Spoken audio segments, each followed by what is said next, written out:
boss, Nicholas. Yes.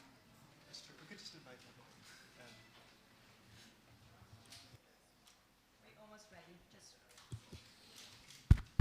Okay, we're almost ready. We're just waiting for one more speaker. Nick had to go to the bathroom. Full transparency.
Okay, well, we can start.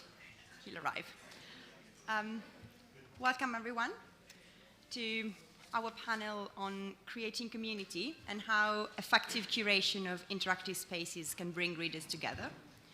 With me on stage, Mary Hamilton, Executive Editor Audience at The Guardian, Greg Barber, Director of Digital News Project at The Washington Post and responsible for strategy and partnership at the Coral Project, Mathew Ingram, Senior Writer at Fortune, and we will be joined soon by Nicholas Diakopoulos. So today the idea is try to understand what makes a community and how do you effectively bring a community together, keep it together, manage, moderate it, whether through human beings or automation. And we want to end the session with making a business case for having a community. Greg, do you want to start with telling us what do you think makes a community? Sure. And hello there, everyone. Hopefully by the end of this session, we will have made a community right here in this room. So I think it's a really interesting question, Federica, and a really nuanced one. I think in our work at the Coral Project, which is a collaboration between the Washington Post, where I work, the New York Times, and Mozilla, we're funded by a grant from the Knight Foundation in the United States. One of the things that we've been looking at is exactly that question: what is a community, and specifically, how can you foster communities around journalism? We've found that a community can have lots of different contours. At the Washington Post, for example, we have a community. There's Nick Diakopoulos. Come on up. We have a community that's really robust around our weather blog called the Capital Weather Gang. And that community has been honed and shaped by community members who have been critical in sort of shaping its personality and kind of giving it the robustness that it has. But it's also been really shaped by journalists, by the people who run that blog, who have thought very carefully and deliberately about what kind of community, what kind of interaction with the audience that they'd like to have. Throughout the Washington Post elsewhere, you'll find different communities with varying personalities that have cropped up around different blogs and different sections, different topics that include different people and sort of approach interaction in different ways. So generally, community is an interaction among people. and a sharing of information, a sharing of personal history and personal anecdote.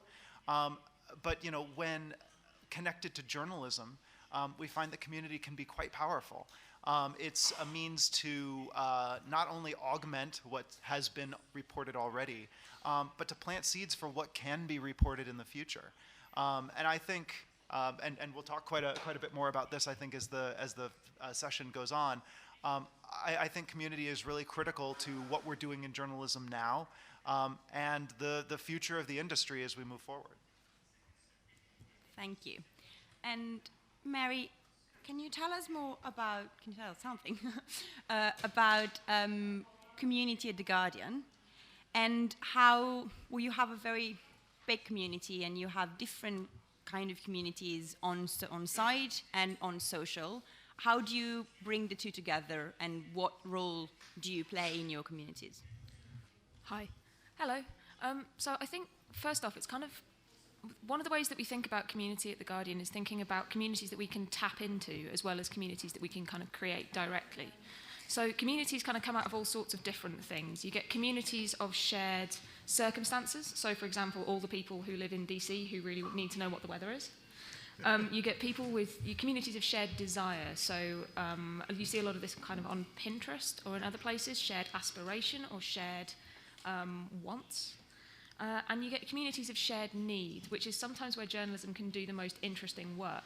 So we look at, we think about serving these different types of communities in potentially quite different ways. And The Guardian is an absolutely massive site that covers a huge number and variety of different topics. And The Guardian's communities range quite widely as well. We have so much of sort of general interest communities who care about the news. We have some very, very specific communities like the quick crossword community, which has its own theme song, or the running blog community, or readers recommend who collect around a particular thread of recommending songs to each other on specific themes. But we also have communities that exist off-site, and one of the things that we've done in the past with certain projects has been to try and identify needs that certain communities have and then build a space for those communities wherever those communities are, rather than trying to deliberately draw them onto The Guardian's platform when that might not be the most natural sort of behaviour for those people. So with The Counted, for instance, which is our big investigation into police killings in the US, we deliberately built community on Facebook because we needed and wanted to reach people who cared about the issue but might not know or really care who The Guardian is, what we do, why we even want to report this story. There's a need there, but there isn't necessarily a desire to be strongly associated with brand. So we needed to go and be where those people were interacting naturally and give them an environment in which to do that well. And the impact that then has on the reporting is we can bring their needs back into the commissioning process and bring their tips and their hints and their contributions back into our journalism is absolutely massive. But how do you manage this community? How do you moderate them? How actively your journalists are visible in the community, and how much the community is actually self-sustained? It varies by community. On site, we have a team of moderators who moderate comments. Some comment threads are pre-moderated, so we require all comments to be moderated before they get posted. But the majority at the moment on The Guardian are post-moderated, so we rely on the community to report issues, or the different communities, to report issues as they sort of spot them. On social as well, the picture's quite mixed. It's interesting because legally the situation can be quite different in different territories in different countries. So the situation with a news organisation's legal responsibility for comments on its Facebook page, for instance, is different in Australia, in the UK and in the US. And we have offices in all those areas and pages and communities designed to serve all of those areas. So in some areas we have journalists very active, very visible. In some areas we have sort of quieter, more hidden moderation. And in some areas we rely on the community again to self-report. Nicholas, professor at journalism at the University of Maryland and Tau Fellow at Columbia University. Can you tell us about how can algorithm help the moderation work? Is it just in the hand of a human, or an algorithm and technology can help us do that? Right, so I think there's at least several areas where algorithms can be useful in helping to moderate conversations. Obviously, we first need to quantify the conversation along different dimensions, but the ways that we quantify that audience will depend on what we want the outcomes to be. So I think there are at least four ways we can do that. One is helping to identify the kind of really low quality stuff, the people who are being nasty, profanity, incivility, and this kind of stuff. And there are some automated tools that are on the market that can help do that, and there's also research that's constantly evolving, trying to understand language in new ways that can help moderators filter out that stuff. At the other end of the spectrum, there's the really, really high quality commentary, people who are sharing unique stories, unique anecdotes, people who are experts in their particular topic. Actually, I think the New York Times does this really well. They have the New York Times Pick badge, and so their moderators will actually apply various editorial criteria to the comments that they're reading and identify the comments that are the most interesting and insightful, and then give them a badge and highlight them on the site in a way that signals to the rest of the community, hey, this is a really good comment. If you want to get highlighted on the site, maybe you should also write a comment like this, as well as kind of rewarding that person by giving them more visibility within their community and on the site. So that's the second area where I see algorithms being employed to help moderate content. The third area is sort of quantifying the context around an individual user. So looking at their history going back, what kind of comments have they made, on what sections have they made those comments, how often have they been blocked, how often have their comments been removed, how often have their comments been highlighted on the site, and just providing that kind of quantified context to a moderator can help them make a more informed decision about someone who may have gone off the rails, and you'd be deciding whether or not to block that person or maybe give them a timeout, that kind of thing. And then the last area where I see automation sort of coming into the mix here is in alerting moderators to threads or articles where it might be helpful to have an adult in the room. So one area of research that we've been looking at is when people change their name on a comment thread, what does that mean in terms of a signal? If enough people are changing their name, is that kind of a signal that people are uncomfortable representing their identity on that thread? And can that kind of aggregate signal then filter back to moderators and provide an alert that says, hey, there's something going on this thread, on this article. Maybe you should go take a look. And so I think across the board, we talk about algorithms and moderation. I'm a strong proponent of integrating human capabilities with automated capabilities. So we use the automation to sort and rank things based on quality or to send an alert to a human. But at the end of the day, I'm not an advocate for kind of automatically removing things, automatically deleting things, but rather having the human integrated in those types of decisions. So, fantastic picture of communities being together and everyone love each other. Sometimes there's a problem, but an algorithm can help us. It doesn't always go this way, does it, Mathew? No, it certainly doesn't. I mean, I think we've all been part of bad communities or seen bad actors in communities. I think everyone there's this sort of platonic ideal of the community that you want. So this sort of fictitious perfect community with perfect human beings who only ever say things that are hugely valuable in really, great literary terms. But we never actually get that, right? We get people, so media companies think, well, we just want the good commenters. We just want the nice people to come and say how much they like our articles or whatever. And of course you don't get that. Communities are filled with real human beings, and some of those human beings are flawed in various ways. Some people have emotional problems, other people have psychological problems, some people express themselves well, some people don't express themselves well. And I think our struggle, I think, as media companies is to deal with the community we have, not the sort of fictitious community that we wish we could have. And I think that changes the way you look at what you're doing. If you think about the real communities that you live in, your town, your city, your neighborhood, the people around you, not all your neighbors are going to be fantastic human beings. Some of them you may not like, they may not like you. Some people are going to do things that disturb you. It's how you deal with that determines your community. Do you hang someone from a lamppost when they do something bad, or do you go and talk to them and say, could you please stop doing that because it has these effects? And so I think that you are doing something, if you're a media company, you are effectively changing your community regardless of whether you do anything. So the behavior you choose to highlight versus not highlight, the behavior you choose to single out or not single out, how you react to the people who are behaving badly says as much about you and what your community will become as the sort of quote unquote good behavior. And I think that's a really important point. This notion of being realistic about our expectations around community.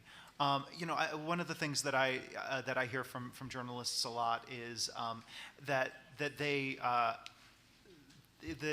when they talk about commenters, when they talk about people who participate in journalism communities, there's a lot of discussion of those people, that they're somehow different people than we are, or than the best readers, the best folks that they really want to talk to are. And I think it's less of a problem of trying to get a different set of people in the space, and more just in trying to define the space in a different way, or for a lot of news organizations, defining the space at all. Sort of in the same way that each of us walks into a room and figures out what is the tenor of that room, right? In this room, you're not likely to see anyone doing a keg stand, except maybe I guess at the end of this presentation we might have that for you. But you've walked into this room, you realize that there's a discussion going on here. You're listening. Hopefully, you'll be asking questions. We all know what our role is, and in these discussion spaces, either by a lack of definition or by a shoddy definition, we've created communities that have become what they've become. I had a newspaper columnist when I was the social media editor, or communities editor, as we called it, at this newspaper. I had a columnist tell me, I said, do you ever read the comments on your column? No. Do you ever? Okay, so. A, why, and B, I think you should do that. And he said, no, I'm not going to do that. And I said, well, why not? And he said, those aren't my readers. and I said, well, what do you mean they're not your readers? They're commenting on the thing you wrote. So theoretically, at least some of them have read at least part of it, although we know lots of commenters only read the headline. But so he rejected the idea that the people who commented were his readers, because he wanted to see, he said, no, my readers are, politicians and people in senior executive positions, and, those are my readers, not the hoi polloi who come in and comment, and so why would I want to engage with those people? And I had no response, because if you're not even going to admit that A, those are your readers, or B, that you should listen and or talk to them, I have no, how am I going to convince you that that's, if you've already decided you don't want to do that? Right, exactly. So I think, one of the things that we're suggesting at the Coral Project is that news organizations, before you really do anything else, think about what you want out of your community spaces. It's not a question of importing the good commenters. It's a question of thinking about what do you want out of these spaces. We agonize, right, in the news industry over every pixel on the page, yet for some reason we're complacent in this cluster of pixels where community is supposed to take place. And in a lot of places, The Guardian is a major exception here. In a lot of places, there's not an understanding of what the purpose of an interactive space is. And I think that, I think that's one of the things that's made your interactive spaces so good, is that there is, that strategic thinking that goes into those spaces before they're created. Yeah, I think it's important as well, not just to think about what the news organisation wants from the community, What but what the community want? wants. Yeah, what do they want? Because often we're kind of guilty, and The Guardian as much as anybody, of going, we think it's important that there is a discussion on this issue, and therefore we're going to open comments. Right. Without necessarily thinking about whether that particular article or that particular piece is the right place for that discussion, without thinking about the tenor of the discussion that we want to have, that we want to see. And we sometimes end up doing this thing where we go, well, this community is having a really interesting conversation, but it's not about the article at all, and therefore it should go away. Which is fascinating as a behavior from news organizations, because it's very much kind of saying, well, what the community wants to talk about isn't actually what is irrelevant, we right? want to It's talk what we about. want. And sometimes that's necessary for legal reasons, for taste reasons, for all sorts of other reasons. Sometimes you need a very, very directed kind of conversation to be happening. But also, one of the things that creates community is the capacity to share bits of yourself with other people. Like, this isn't just about people, as you say, writing kind of long, very intelligent, perfectly worded comments that can be lifted and then used elsewhere. This is as much about people saying, hey, I know about this because this thing happened to me, and then having people respond with little bits of their own lives. And it's about building those relationships within the community rather than just being the relationship between the community member and the organisation, which is a really difficult relationship to build in any case. A good community is all about off-topic spaces and how people behave with each other when there isn't that kind of moderation. I think that's a really good point about the community itself determines to some extent, and you can help what is appropriate and what is not. And so you can't, it's not as though you direct everything and you control them like the master puppeteer or whatever. You have to be part of that community, and that discussion has to happen as a community. Well, the other thing that I just want to chime in here and say is that we're talking a lot about the community, and of course there's many different communities. You know, when you publish an article, the community is the group of people who congeals around a common interest of that article. But of course there are also other communities on other articles. There are communities that cut across different sets of articles. There's the longer term community, there's the shorter term community. And one of the things that I think the industry struggles with is designing for all those types of communities at the same time. So, you know, you can have small communities, you can have big communities. You can have communities that you plan to be around for a day, a week, a month, or much longer term.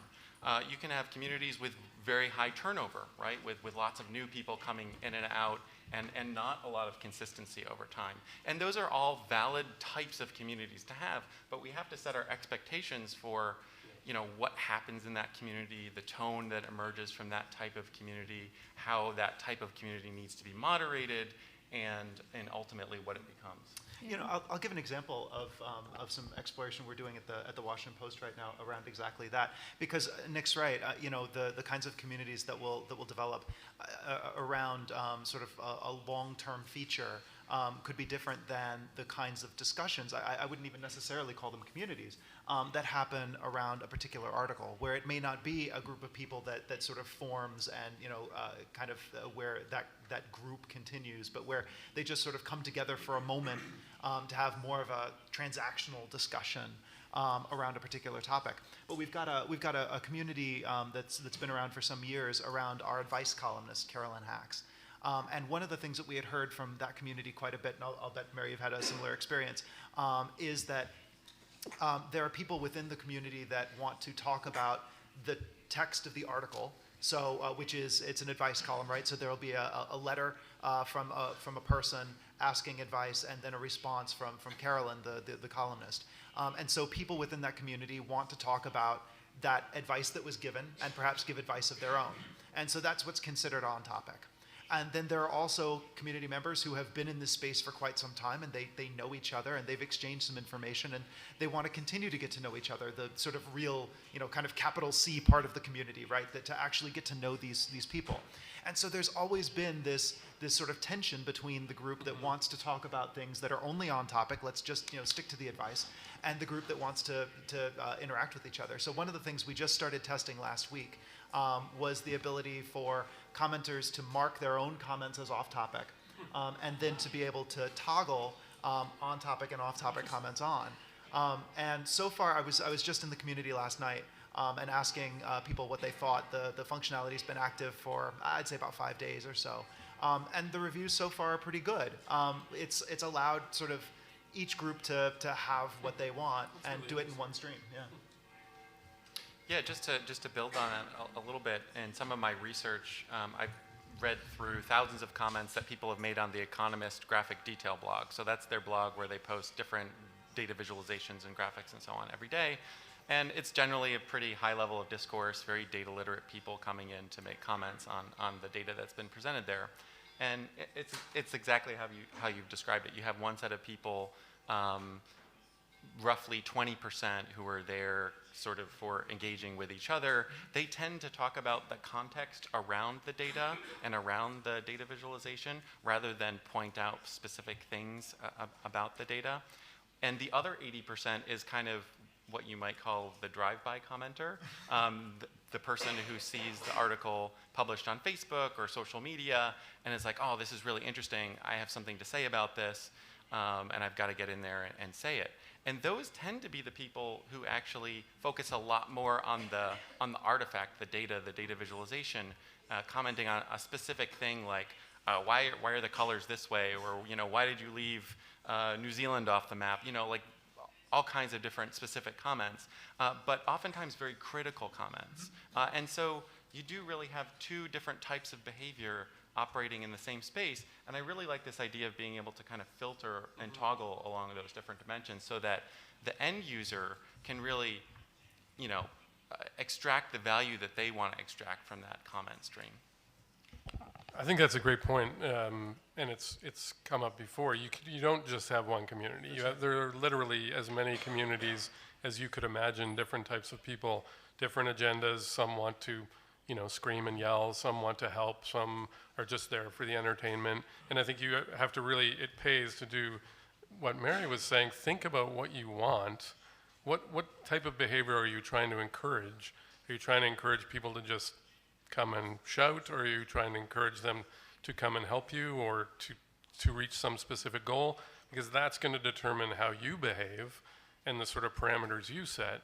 And the other thing I wanted to mention was we the ones who are hoping to craft these communities, not create them because you can't do that, but we have to be a lot more sort of obvious and transparent about what are the terms of this relationship.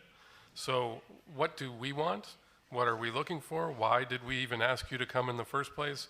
What are you supposed to be doing? Lay out the structure or this sort of quid pro quo. Here's what we're going to do. Here's what we hope you will do. And so, because I think we too often just, well, here's a blank wall and some spray paint at the bottom of our story. Please engage however you wish, and we'll be over here not reading or paying any attention. And so that, you're going to get a certain kind of behavior. Or let's say, my other favorite analogy, invite people to your house for a party and then go away somewhere else. Well, what is going to happen to your house? Because by implication, you're saying, I don't care what you do. I'm not watching. I'm not going to be here to even engage with you. Right. So you have to sort of be as specific as possible. That's not going to determine, you're still going to get lots of people not doing what you want them to, but at least you've been clear about what you expect. And that's actually something that comes up in the context of algorithmic moderation as well, because in order to be algorithmic in the way that you moderate a comment system, you have to be explicit. You have to be able to articulate what it is you want and the rules that you're building into that automation system.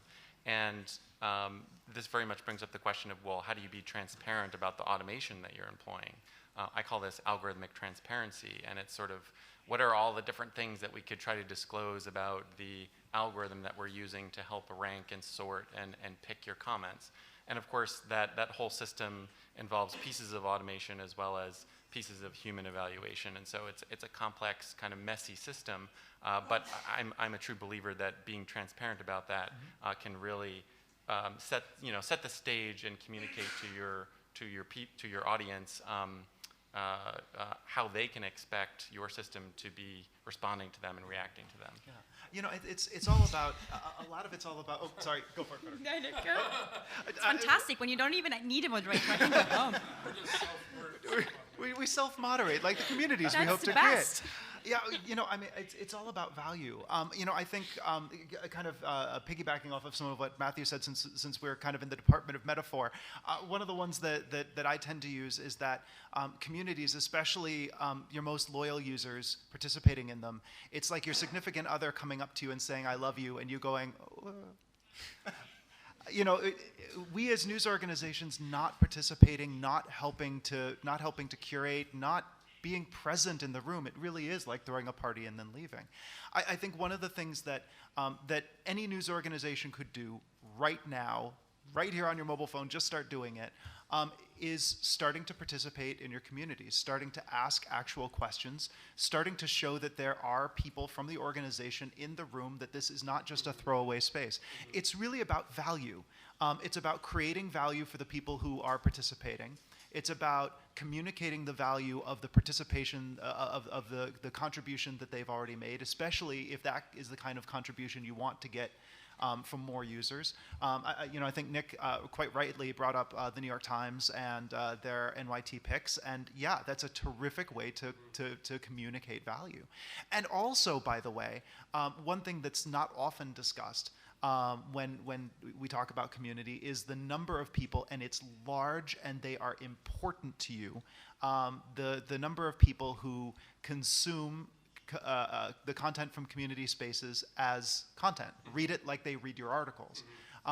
Because look at your analytics. There are a lot of people doing it, and they are among your most loyal users. Your commenters are your most loyal users, full stop. Your analytics will bear it out.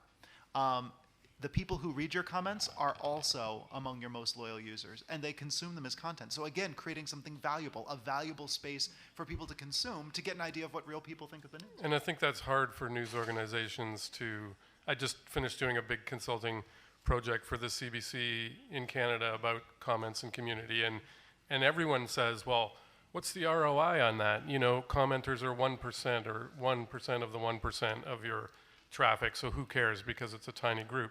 And yet we know, and research shows, that there's a vast number of people who consume those comments and never comment. That's right.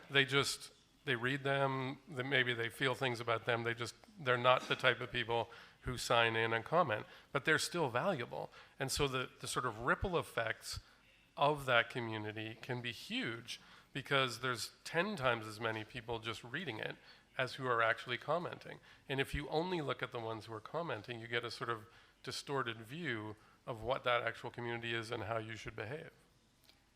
Go. So I think as well, there's something very interesting about the way that community drives interaction. Facebook is literally built on this. Facebook is built on the idea that you want to talk to your friends. Mm-hmm.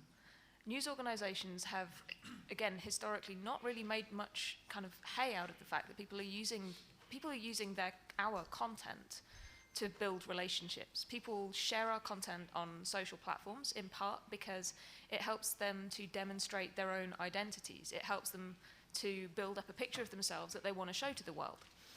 And they also come and have conversations on our site which are about building up community with other people who think like them. I think the UK in particular has a media space where if somebody is a Guardian reader, then they are a different sort of person than if they're a Telegraph reader or a Sun reader or a Times of London reader. Sort of there is a kind of there's a history to each of those brands that slightly defines things like your personal politics. Mm-hmm. And it's one of the reasons why our communities perhaps have really sometimes operate at cross purposes with what the news organisation wants, because some people come to our comment spaces because they want to talk about the issues of the day mm-hmm. with other people who they think like them, mm-hmm. and some people come into our comment spaces because they want to have an argument with people who don't think like them. And then you have these sort of really kind of bullish, slightly head-to-head arguments between people who actually are some of your most loyal users, even though they really dislike you and what you stand for. Mm-hmm.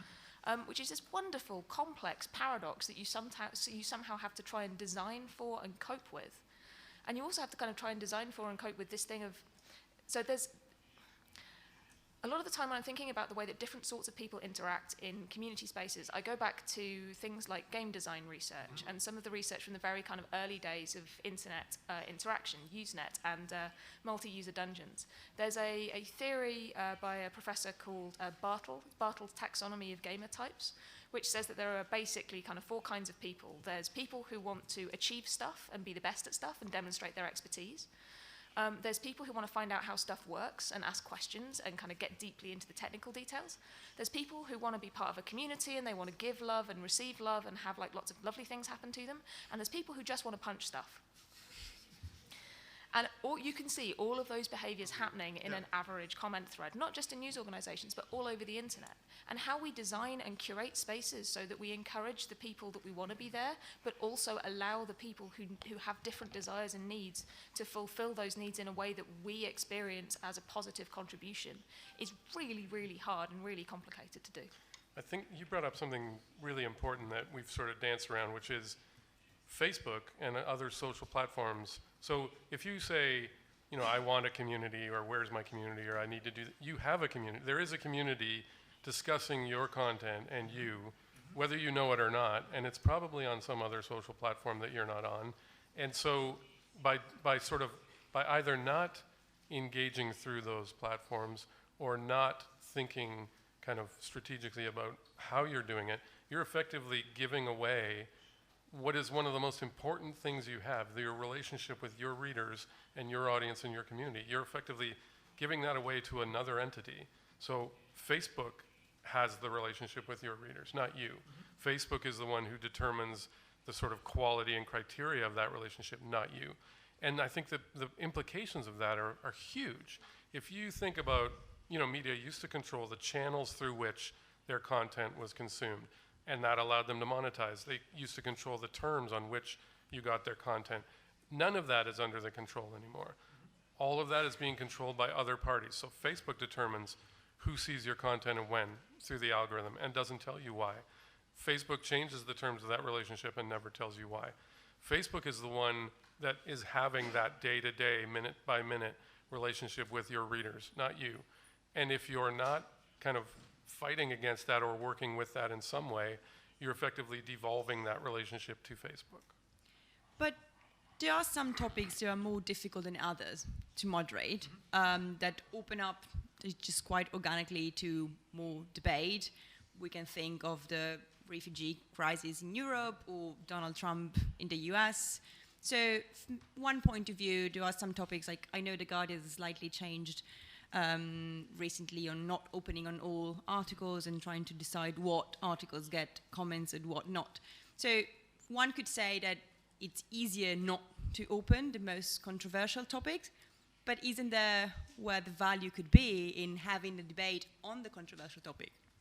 I think I should probably say, so one of the things, what we've been trying to do at The Guardian is move away from this idea that we have comments open on, say, 6 stories on the refugee crisis all at once, which makes it really, really difficult to manage and difficult to deal with as a reader as well, specifically as a commenter, towards having 1 or 2 threads open so that we can really put moderation resource into those threads, so that we can encourage journalists who do want to get involved in the comments to go to a particular place where their contribution is the most likely to be seen and to be actively instrumental to the way that the conversation develops. So some of this is just about how we manage our resources effectively on really difficult conversations, acknowledging that we don't want people to just be shouting into a void, especially on the most controversial topics, because that's where potentially the most damage can be done.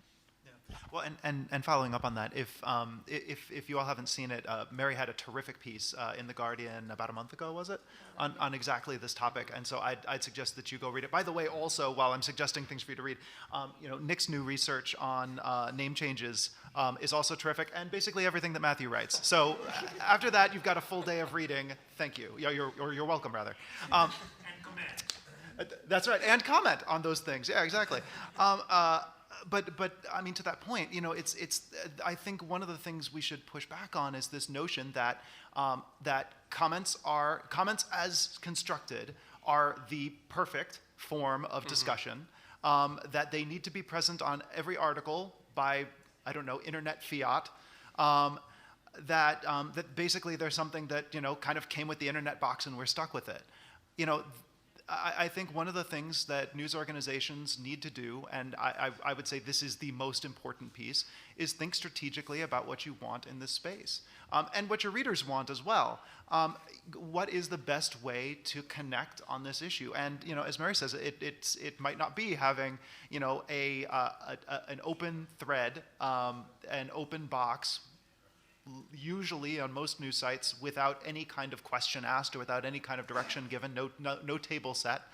In some cases, maybe a poll does what you're looking for it to do, or a place where you can ask users for personal experiences. How has the refugee crisis impacted you?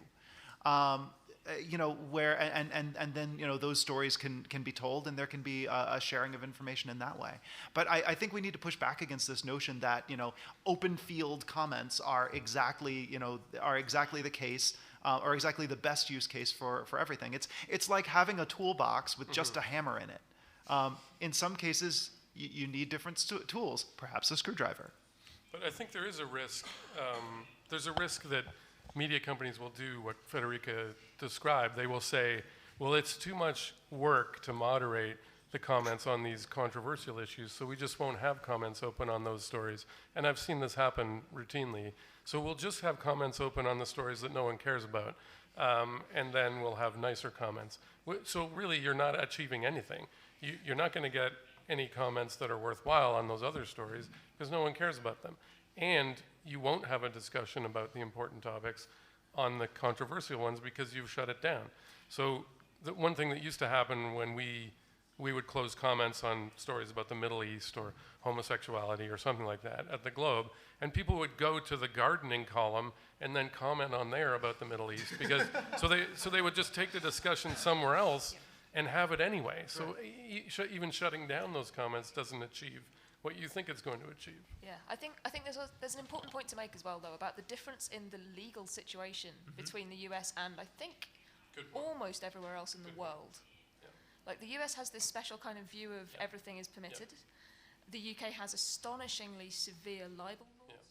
So if we open comments on a particular story, that carries with it the risk of substantial numbers of commenters saying stuff that's legally risky.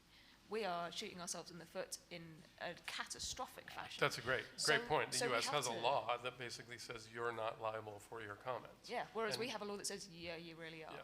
So that changes the expectations that commenters have. But it also changes, we literally can't, for legal reasons, open comments on certain stories. So yeah, people do pop up in other places and talk about them, and we have to shut that down. We have to mark those as off topic and remove them. But it makes moderation that much more important too, right? Yeah, it really does. Lots of sites in the US, well, we don't need to moderate anything, we're not liable anyway. So it'll be a free-for-all and we won't care. Yeah, there'll be a fun test case of that, I'm guessing, at some point. Yeah. Well, I think the interesting thing sort of about both of the cases that you just mentioned, Mathew, one, let's close the comments on the stories that are most controversial, and two, we don't really need to moderate because, just let the conversation happen. We're not liable for it anyway. Luckily, both of those are terrible strategies because one of the reasons why you want to open comments in the places where the most controversial topics are being discussed is that's where the discussion's going to be most interesting. That's where people are going to have a lot of things to say. But kind of getting back to the point I think that everyone on the table has made is that contouring those conversations, ensuring that you've got a good, sort of strategic outline of the purpose of the conversation from the beginning, listening to readers and making sure that that your initial idea for what the conversation should be actually squares with the conversation that your readers want to have, and kind of rolling with the punches there. That's an important strategy. And then also this sort of, free-for-all lack of moderation. Certainly as, so as part of the Coral Project, we've done interviews with more than 300 people at more than 150 different news organizations in 30 countries around the world. And if I could give sort of the top line from what we've learned, it's that people don't really know necessarily what they want to do in this space. very broadly. Again, there are exceptions, and the Guardian's one of them. I think there are lots of other news organizations around the world that have thought very carefully about this, but generally people haven't. And so that's one of the things that I'll thump over and over again. Have a strategy in this space. Think about what you want to do with your users, because Matthew's absolutely right. It's a critical part of not only the editorial process, but also our business going forward. And I think the biggest problem, like apart from all the technical issues or even the sort of strategic issues, is that lots of media entities and journalists just don't think that that's their job, particularly if they're older. They think my job is to think thoughts and talk to people and write things down or film things, and then I push it out through some distribution method, and then people consume it, and that's it. Yeah. The end of story. I've done my job, I will go home.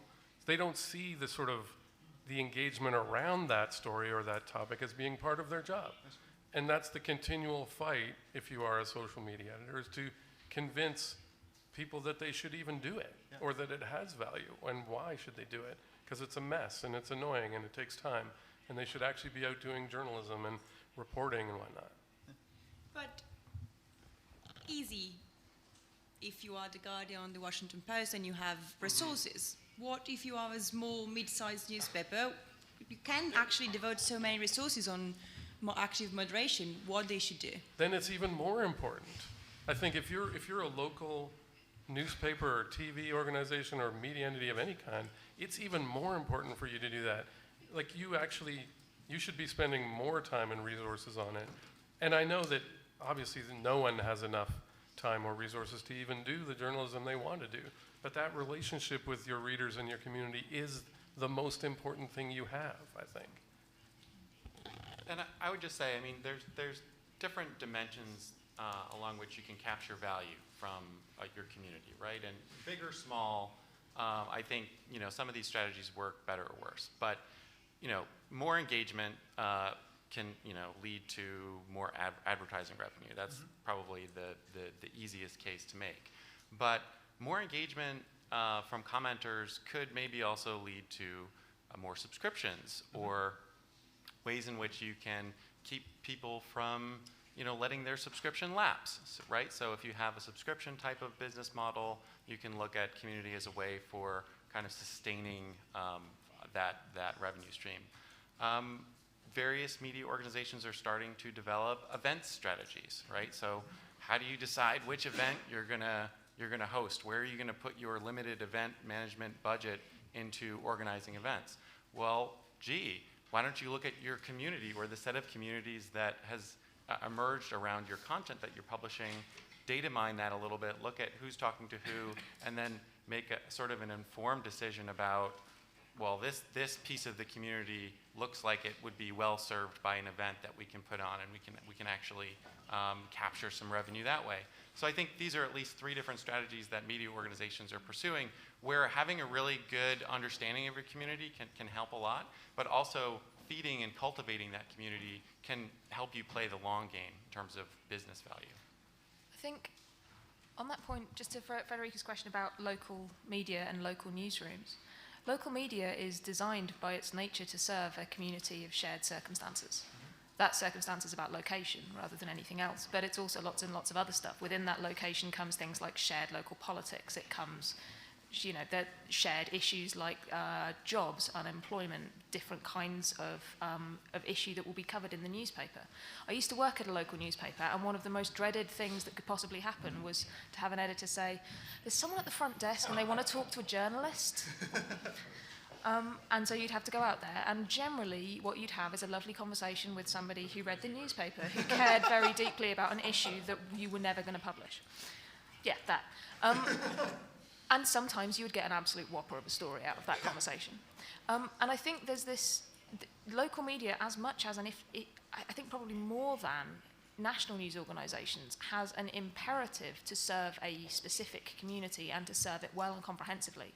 Now, that doesn't necessarily mean that comments are the right place to serve that community. That might be through, I don't know, a closed Facebook group or even an open Facebook group. It might be through some completely other platform. Or even a live event. where Yeah. human beings get in a room with each other. Yeah, or just sending a bunch of journalists to the Lord Mayor's parade, or making sure that, you know, local media understands this stuff, and it has to be part of and at the heart of the local community. And I mean that in the broader offline sense. So it's vital to be part of that local community in the online sense too. If you're a journalist that covers an area, and that area has a Facebook page or a PHP bulletin board or whatever that exists online, and you're not part of that community, you're probably not doing your job as well as you could. So then it starts to become about not just thinking of community as something that comes to you and sort of sits on you and grows up like mushrooms around your journalism, but as something that the journalism serves, is embedded in, has to be a functional conversation with. Because otherwise, your journalism is not going to be serving the community as well as it should be able to. And something that can improve the journalism. I mean, I think you made this point.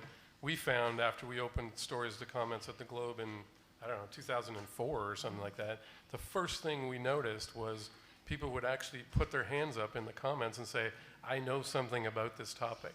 So we had a story where a bridge collapsed, I think, in Quebec, and everyone was trying to figure out why this bridge suddenly collapsed. And an engineer, a structural engineer who had worked on bridges in Quebec said, well, they mix salt in with the concrete so it doesn't freeze, and that actually helps decay the metal, and then bridges fall down. So this guy actually knew something about the topic, had an informed, view, shared it voluntarily, like as a journalist, trying to find that guy as part of your job, right? So here you've got a place where the person literally comes deliberately and puts their hand up and says, I can help you with this story. Well, because that also brings the value of your community in terms of news gathering, not just like pushing out what you already produce and let them comment, but also what they know. Right. Getting them to be your sources and to be your, just really to deliver to you some information. But that's also sometimes difficult to manage that. We see when a big breaking news, Brussels attacks, not many organizations have a standard or a practice, like a best practice in place to be able to even manage those conversations accurately. Yeah. Do you have any tips? Tips on managing conversations accurately. Yeah. So just one thing before I get to that, just kind of echoing that point. A really great example of this. Elizabeth Rosenthal, a reporter at the New York Times, had a series of articles called "Paying Till It Hurts." That was looking at the real impact of Obamacare, the healthcare system, the new one in the United States. And so she talked with, for her initial set of articles, she did reporting, right? Talked to people who were navigating their way through the system and wrote stories on their experiences. She also created a Facebook group where people who wanted to talk about the topic could come in and share their experiences. That was a couple of years ago. That Facebook group is still going. It's got more than 6,000 members. What she said to us was that that she got to a point in that series where she no longer needed to go out and find new sources. They were right there in the comments on the New York Times and in this Facebook group. And now she's got a book deal, which is how I stick the landing on that story. But so there can be real world implications to this. You can find a way to create communities, and what happens in this Facebook group is fascinating.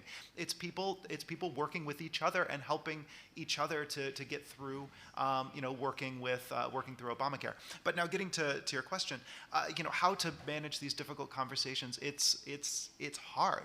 I think that one of the challenges that we have in this space, and I've had at least one colleague reach out about this, is that there are people at news organizations and outside of them that have had terrible times in comment threads. The potential for abuse, especially in the way that the threads are structured right now, is high. And we actually, as news organizations, need to think about the well-being of our employees in these spaces. I think, as Nick said, coming up with careful moderation practices, finding ways that what we know about users' past behavior can help us to determine what they do in the future. I'm always reminded when I say that of brokerage houses saying, past behavior doesn't guarantee future results, but there's a lot that you can learn from the way that someone has been interacting in your space to start with. So that's one of the places that we're looking at the Coral Project in helping news organizations to think strategically about the way that they put their spaces together, but then also to help make the process of creating and curating communities more efficient and more effective. And part of that, I think, is looking at how people have interacted in the past, and then helping to find the people who have participated in sort of the most thoughtful ways, and then boosting that. I think there's I think a lot of media companies are looking for a sort of silver bullet or golden bullet or whatever, the holy grail, the tool that will allow them to do all this instantaneously and without any effort and cheaply and no resources, and will fix their commenting problem and make their community better. And there are lots of great tools. The Coral Project is working on some. Nick's research is pointing towards some. There are lots of great experiments going on out there. Annotations is a fascinating issue. Genius and so on, annotating the actual article instead of just comments at the bottom. But I think there's a moderating or engaging with a human community made up of human beings is a fundamentally messy process. Mm-hmm. Human beings are messy and complicated, and things are difficult, and it takes work. If you care about your community or engaging with your readers, you have to put in the time and the effort, and it is going to be hard, and it's easy for me in a lot of ways. I appreciate I'm an old white heterosexual person. I don't come under a lot of the abuse that lots of people do in comment threads. It's easy for me to say, well, you should just go in there and put up with it but it is hard, and it is going to be difficult, and it is going to be messy, but it's still valuable. I think it's worth saying as well, these are not problems that are unique to the news industry. That's right. Not at all. And no one's really worked out a brilliant method that works across the board for solving this stuff. Twitter is dealing with astonishing levels of abuse and harassment on its service. Facebook has essentially outsourced the majority of its moderation to a team which really genuinely struggles to tell the difference between abuse and harassment and responses to abuse and harassment. And you see this kind of stuff materializing day in, day out. These are not things that are done issues where there is a right answer and there is a thing that you can do. And it's been around since the internet was first created, right? I mean, IRC and news groups and all those things you mentioned, like all of that behavior that we're seeing now on Twitter was present then in different ways. It's very like spam as an issue, but it hasn't really had the resources and the attention paid to it that the issue of spam has. Everybody understands that spam is a problem.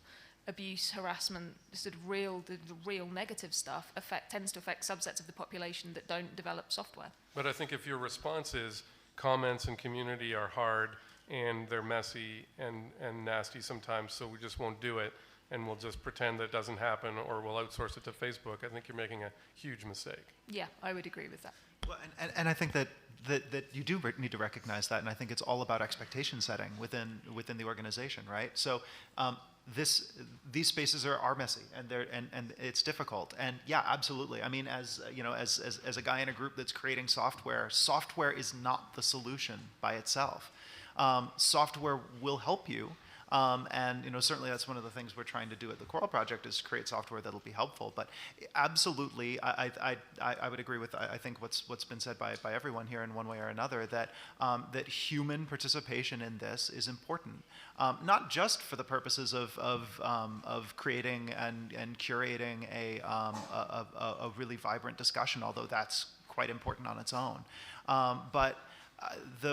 The real purpose or one of the real purposes of these spaces is to connect your organization with the community at large. And that is an absolutely critical part of these spaces. And I think that's one of the things that makes them most important to us as news organizations. It is, I think, absolutely essential to our future to ensure that our communities, that the people who care about news and who care about getting news from us are able to connect with us. And speaking about tools, I think we've all, if you've done any work in social media or community management at all, we've all seen the power, the almost magical power to change behavior that happens when another human being enters that discussion. So I would show people conversations that happened on our news stories where there was all sorts of abusive behavior going on and people behaving badly until a reporter or editor came into that discussion and in many cases just said, "Hi, I'm here. let's try and have a discussion about the topic instead of this other stuff. And the behavior would change almost instantly, because that you doing that is a recognition that A, we're here, right. B, we're listening and paying attention, C, we care enough to go in there and talk to you. We're not just letting you have your discussions over there by yourselves. Just that simple indication of interest was enough to change people's behavior. So in academia, we tend to call this relationship between the technical tools and the people who engage with them a socio-technical system. And there have been countless studies of socio-technical systems, and people often fall into this trap of, let me just throw another tool at it. Online education is one of those examples where, MOOCs, massive open online courses, this was going to solve the education problem. We have this fancy technology platform with videos and so on, and grading is automated. And basically, that entire movement got deflated and expectations were reset when they realized, actually we need people who know how to use these tools and engage with the students through those tools in order to make them effective. Online community is very similar in that sense, that absolutely we should be building tools to help improve these communities, but we've got to come up with techniques and strategies for people to engage with those tools and engage with the community via those tools.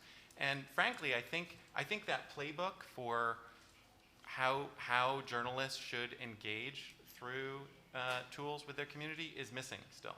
I think that still needs to be written and sort of lay out, the different strategies that you can take, the different policies that you can set up, the different ways of engaging. We're trying to write it.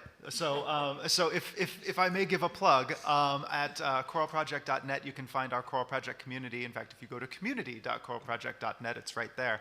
And that's one of the things that we're trying to do in that space, is to crowdsource thoughts, ideas, strategies from people who are interested in communities, who curate communities, who participate in communities, and try to help provide that to the news industry and really to anyone who's looking to manage or create a community. Because it's one thing to say you should have a strategy; it's another to say you should have a strategy, and here are a few ideas for strategies you might try.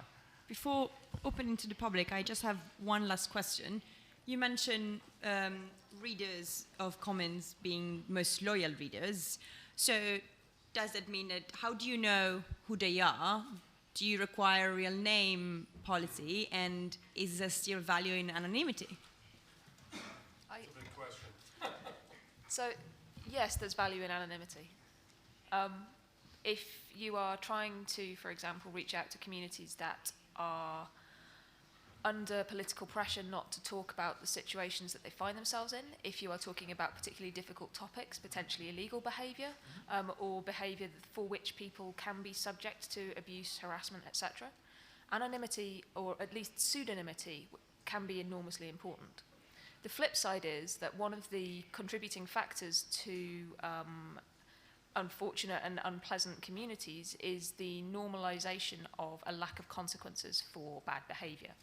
So if you're designing a system where you want to encourage people who historically have found it difficult to speak out, you have to deliberately design a space in which they can be pseudonymous or anonymous, but also that the people who would use that anonymity to troll have very, very clear consequences for what happens when that happens, which is really difficult. That's a very, very complex balancing act to try to perform.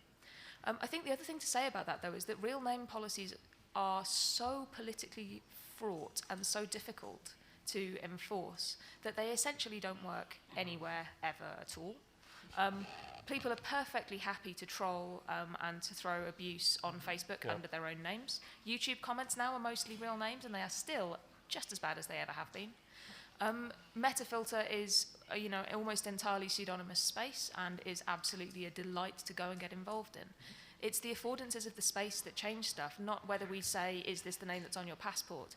And in fact, when we say, is this the name that's on your passport, is it your real name, we actively exclude groups of people who are known by other names than the ones that the authorities know them by. Facebook has had a huge problem with that, right? It still does. So, yeah, it still does, because there are people who go by a different name. So is that their real name? Well, it is because they use it and that's what they're known by, but it doesn't show up on official documents. So then how do you determine, and oftentimes real name policies, including the one the CBC just implemented, are what I call real sounding name policies. So because there's no way to actually verify unless you get someone to send you their passport or photocopy the birth certificate, in which case they can fake it. You can't, it's very difficult to verify, is that your actual name? So what you're asking people to do is come up with a fake name that sounds real. And in some cases, these policies are, the way that this stuff is implemented is actively racist, because it says your name, you must have two names, for example. And they must follow this model, right? Or they must be in this particular character set. Yeah. And so the actual implementation of those policies becomes even more problematic.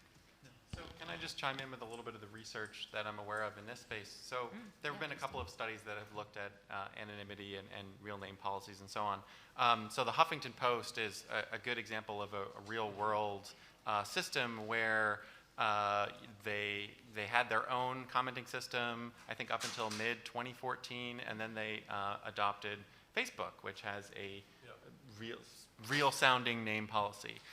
And what they saw was that I think the volume of commentary on the site dropped by about 60%, if I'm remembering the statistic correctly. So forcing people to use their real name attached to their comment really cuts down on the volume. So you could see that in a positive or a negative way, right? I mean, if you're drowning with volume, then implementing a real name policy can kind of cut back on that. But you have to think about what you're losing. What is that 60% of stuff that you're missing out on? Another study that I'm familiar with has looked at anonymity and civility. So I absolutely believe that there are people out there who, no matter if they're using their real name or not, they're going to be jerks and they're going to say jerky things.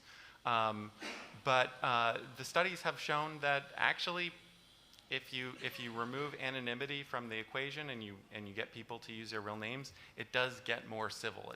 There tend to be less insults and less profanity and stuff like that. But I think Mary made a really good point. It may make the comments better in a sort of objective way, but you are excluding a huge number of people who could add value to that discussion. So we used to have discussions about, let's say, religious topics or even the Middle East for that matter.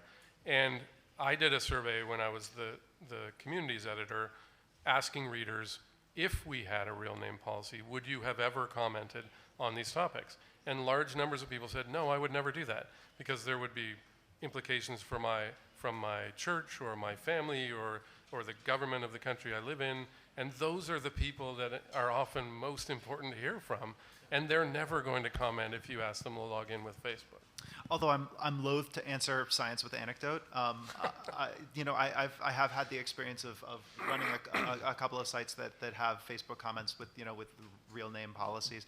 By the way, whenever you bring up real name, that starts the air quotes portion of the proceedings, because it is so difficult to enforce. But yeah, I mean, I've found anecdotally that that people will say horrible things next to pictures of their kids, and that it really doesn't.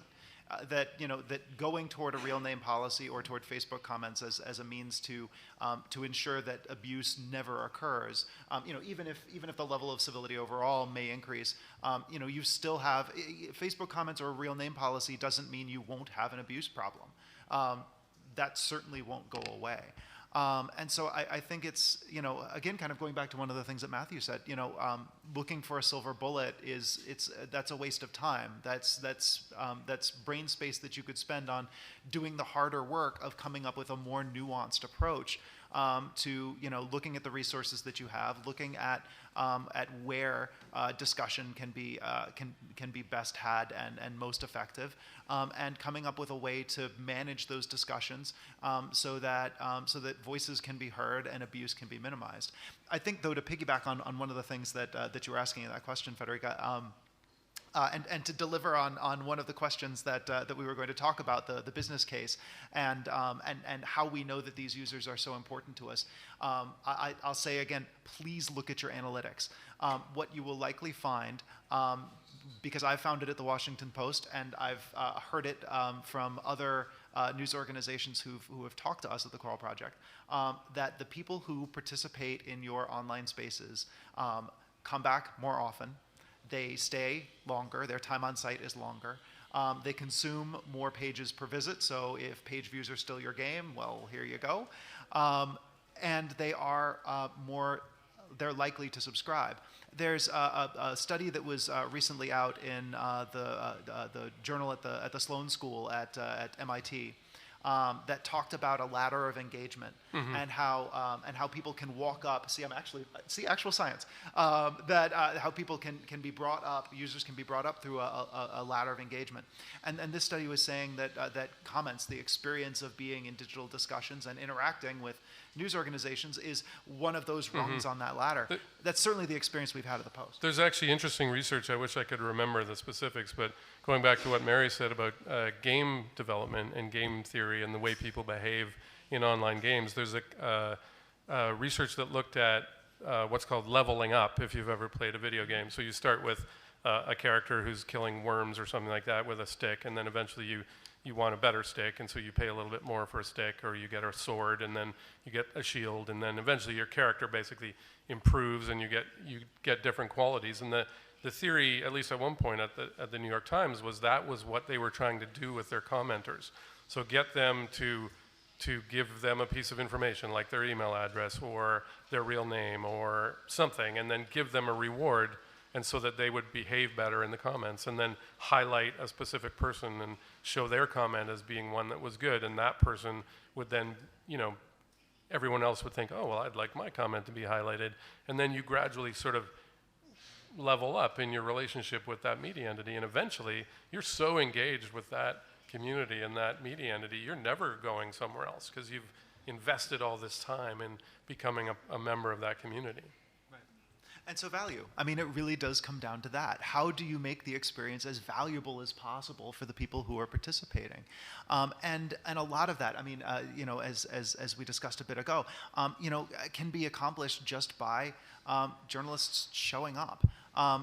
We had a conversation, bringing it back to our Capital Weather gang at the Washington Post again. We had a conversation a couple of weeks ago. We brought some of the commenters from that space into our office to talk with us about what they like about that experience and how we could improve it. And that's a community on our site that's proven to be very resilient when it comes to trolling. And you may say, well, of course, they're just talking about the weather. But one of the topics that's actually discussed quite a bit in the Capital Weather gang is climate change, which is a topic that does bring out some people who feel very strongly one way or the other. And that community has been astoundingly troll-proof. And so we asked them, how do you manage this? And their answer was, because we know you have our back. Because people within the bloggers behind the Capital Weather gang, the freelancers who write some of the pieces, they participate in the space. And when things go off the rails, they have in the past stepped in and said, hey, this isn't the kind of conversation we want to have here. And now the users basically do that themselves. And they told us that they do it because they know that if things really get bad, we'll step in. They know that there's somebody watching. And that's really important. And so again, as you're looking to make the business case for why you should do this, it's the idea that you can bring these folks in who will spend lots of time on your site. Anonymity isn't only a discussion within when it comes to users in the commenting space. Anonymity is also an issue we need to consider as organizations. In a world in which news has become so much more distributed and we're operating on so many more platforms, it's entirely possible, and in fact quite likely, that a user will come across content from the Globe or from the Guardian or from the Washington Post and not know where it came from because they've read it on Facebook Instant or AMP or somewhere else. So it's really much more important than it used to be that people are able to understand that, oh, I go to the Washington Post because the Washington Post is a great place not only to get world-class journalism, but also to have a great conversation about that journalism. And the people at the Washington Post interact with me. And that can be a really important distinguishing factor.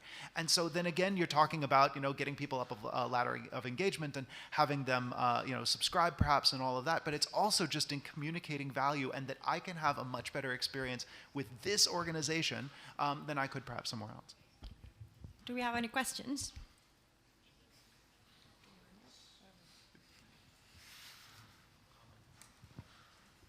Braganieni Swiss Info.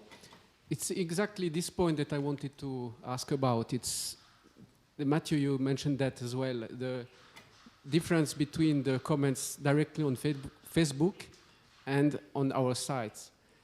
Because I think it's a very important point, because Facebook is becoming always more important and is getting the maximum of discussion on Facebook.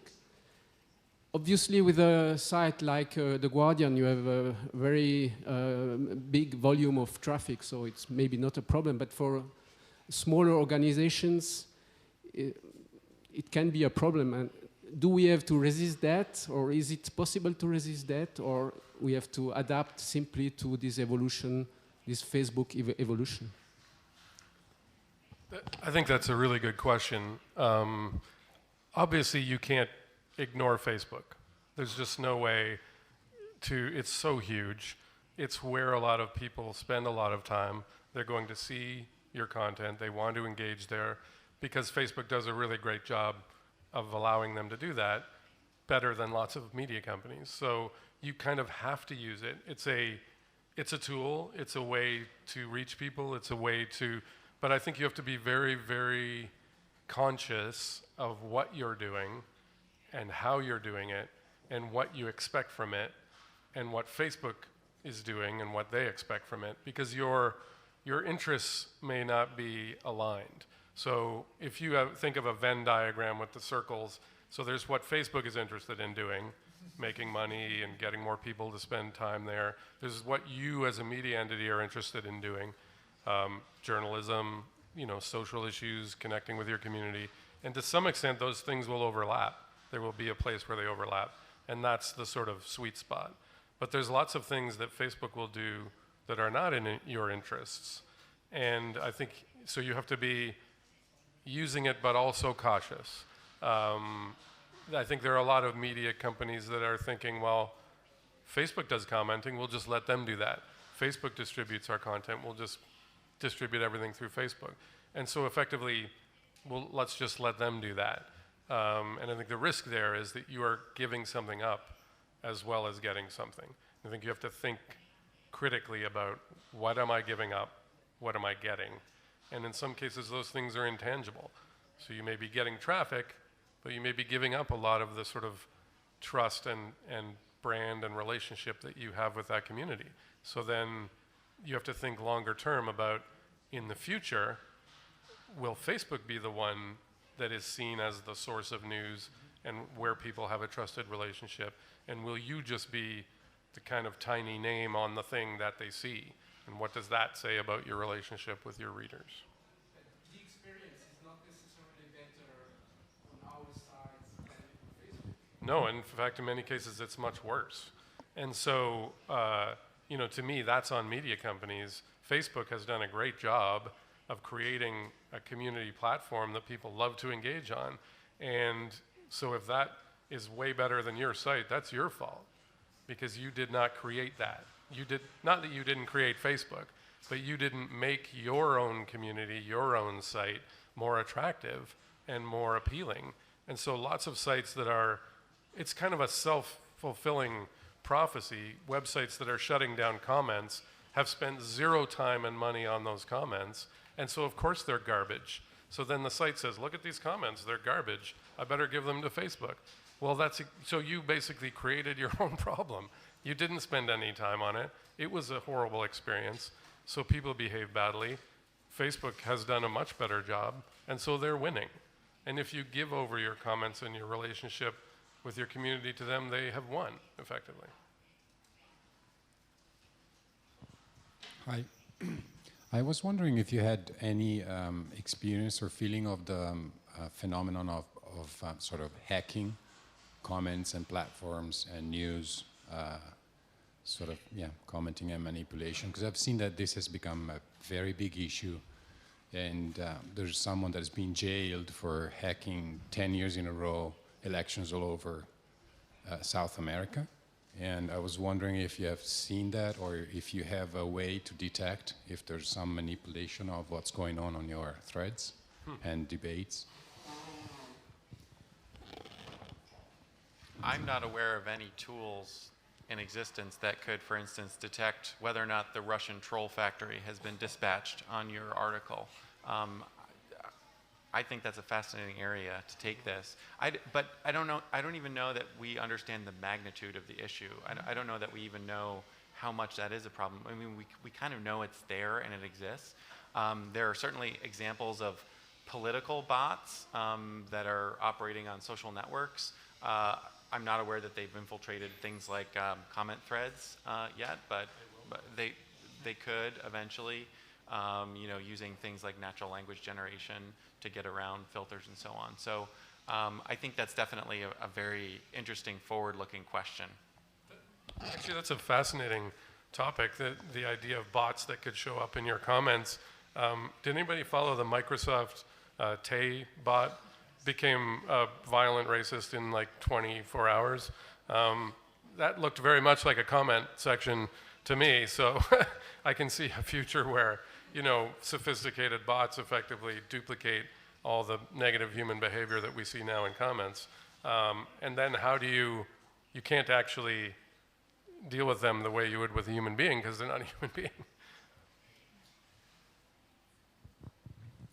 Repubblichetti, volevo sapere se avete notizie di premialità per utenti che intervengano con commenti, ecco, per stabilire la qualità anche dell'intervento del lettore e poterlo premiare con un abbonamento magari di un mese a una testata, se esistono esperimenti di questa natura.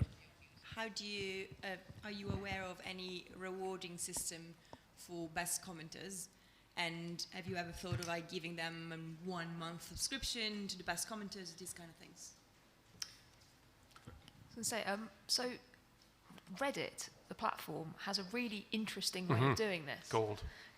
So Reddit Gold is a kind of enhanced version of Reddit, which users can give to each other if they find a comment valuable or useful or funny. Which is probably the most common reason across the entire platform for gifting that kind of thing.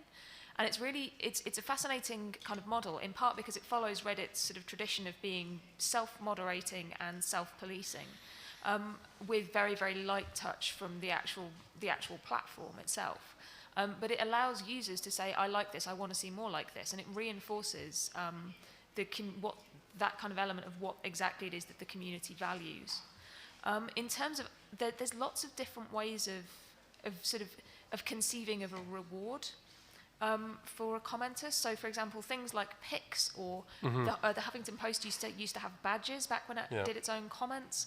There's all sorts of kind of little bits and pieces that you can give to say, we like this comment best, or we like this, we want to see more of this behavior. But actually, one of the biggest things that you can give in a lot of comments is a reply. A reply from the news organisation that actually says thank you is a really interesting and very kind of comprehensive way to reinforce the behavior that you want to see. I think that's something that not enough media companies have thought about. I mean, Reddit has clearly thought about it a lot. Not enough newspapers or media companies have thought, how do we reward good behavior? And so everyone thinks about how do we stop bad behavior, but no one spends as much time on how do we reward good behavior. The New York Times has thought at least a little bit about it because they highlight a comment. In some cases, they will give commenters the ability to post their comment without moderation. So if you've shown a track record of good behavior, your comment goes up automatically. It doesn't have to get read by someone. So that's a sort of vote of confidence in a way. It's like a badge of honor. Interestingly enough, sports communities, I'm trying to think of, there was a baseball blog that then became part of, I think, SB Nation or Bleacher Report. Anyway, they actually gave commenters titles. So in the beginning, you were, say, a water boy or something like that, and then you could graduate to, assistant coach, and it was all based on your behavior. So if you posted a lot of good comments, if you flagged negative comments, if you behaved well, you could get rewarded with, you could upload your custom photo, for example. So you wouldn't have the equivalent of the Twitter egg. You could have a custom photo. You could have a title. You could have all these sorts of features. That's a fascinating way of and it's inexpensive. It doesn't cost you anything. A sort of a really effective way of modeling good behavior. This person has been elevated slightly in status in some intangible way because they behaved well, and so that's something other commenters can aspire to. But I think subscriptions and sort of things that you can give people as a reward is a fantastic idea. I think we run out of time. Thank you very much. And if you want to comment on anything, we can find us on Twitter. Thank you for coming.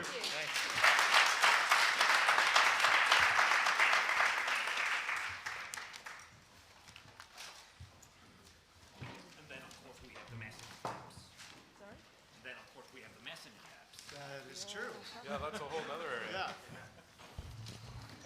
And just try to manage that.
Audio or video or?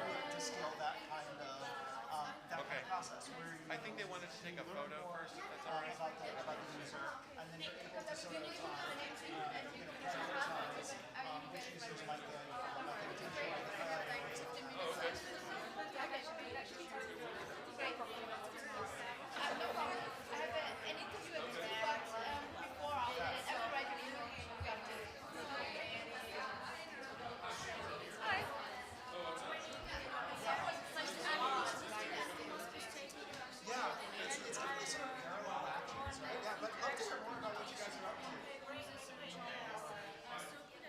Especially since you're local.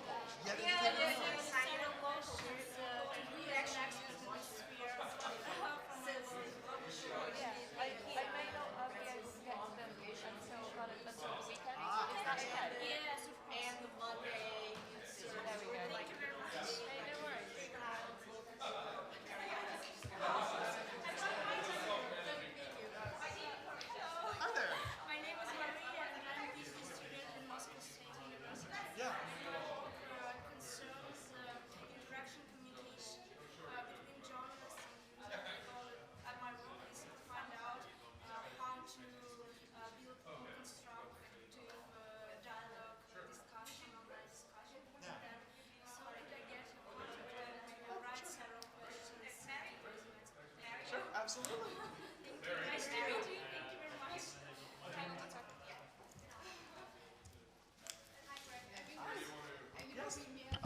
Yes. Time tomorrow at 5? Tomorrow at 5. Perfect. Meet at the Brufani? Yeah. Okay. I will also see you tomorrow morning. You're talking about the car project. We are? Yeah. Excellent. Cool. Thanks so much.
someone goes to war to defend human rights. Military force are not just.